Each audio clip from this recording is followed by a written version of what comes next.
啲啟個面頭啲粉咧，其實咧你嗰啲啟個面頭啲粉咧，我哋就話避免佢不停咁樣氧氣又進入呢個365日無間地獄咁樣循環啦，我頭係咪？咁既然嗰啲係物品上面，咁你咪試下攞毛巾抹咗佢咯。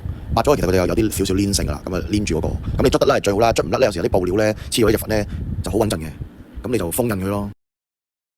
即係總之確保佢唔好再氧氣嗰啲粒粒，咁就或者叫係一個安全嘅階段啦。咁然後你咪再買嗰啲咩啊套啊，嗰啲叫咩啊枕頭套定係梳化套，咁你咪笠落去咯。咁咪又封印咗，又可以美觀咗，又唔使抌咯。嗱，你嗰啲圖咧，其實就你一類咧就唔算係好均勻咁樣鋪嗰啲粉啦，但係所用嘅份量就已經係超出咗嗰個可以接納嘅範圍㗎啦，即係太多㗎啦。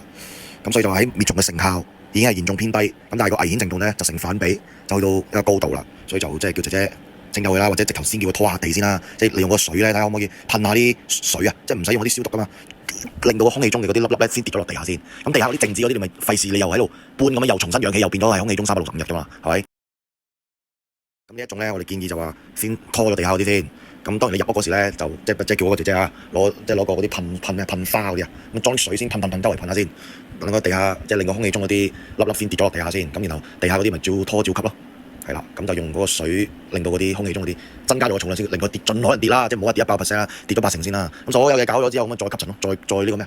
如果有吸塵機或者嗰啲咩空氣清新機，咪開到最大咁樣再抽下先咯。咁與此同時又抽完咪又開翻個窗咯。咁然後再咁樣攞啲水再咁樣空氣咁樣噴下。